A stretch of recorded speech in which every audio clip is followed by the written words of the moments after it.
साथियों, आज हमें सभी लोगों को सुना आपने, तो मैं आप सभी से सबसे पहले ये कहना चाहूंगा कि हमें अनुसूचित जाति की बात करनी है, दलित महादलित की बात नहीं करनी है जो बिहार में किया जा रहा है और बांटा गया है।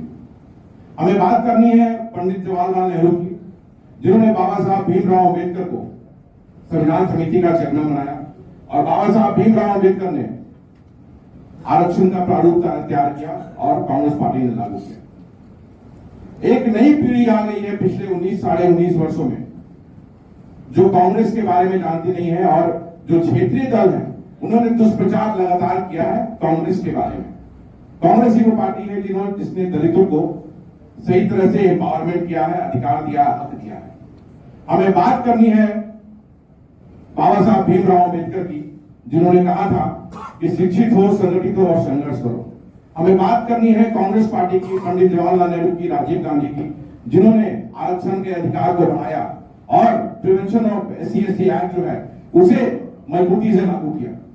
हमें बात करनी है बाबू जगजीवन राम की, जो अनुसूचित जाति से आते थे और जो कहते थे कि मैं दिल्ली बैठा हूं, तुम काम करो, तुम लड़ाई लड़ो, मैं दिल्ली से तुम्हारी मदद करूंगा। हमें बात करनी है भोला पासवान शास्त्री जी की, जो अनुसूचित जाति से आते थे और उन्होंने दलित समाज के लिए बहुत ही काम किया और दलित समाज के अलावा सर्व समाज के लिए उन्होंने काम किया।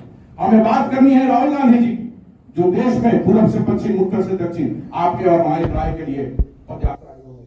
हमें बात करनी है भारतीय राष्ट्रीय कांग्रेस की। कल उस तस्वीर की, हमारी तस्वीर उस मोबाइल में है, मैं शेयर करूंगा आप सभी के साथ कि एक तरफ राहुल गांधी जी के, एक तरफ मल्लिकार्जुन खड़गे जी बैठे हुए थे और एक तरफ राजेश राम जी बैठे हुए थे, जो कि एक सुखद अनुभव देता है हमें कि राजेश राम जी को और मल्लिकार्जुन खड़गे जी को, जो दलित समाज से आते हैं, उन्हें भारतीय राष्ट्रीय कांग्रेस और बिहार कांग्रेस का कमान दिया गया।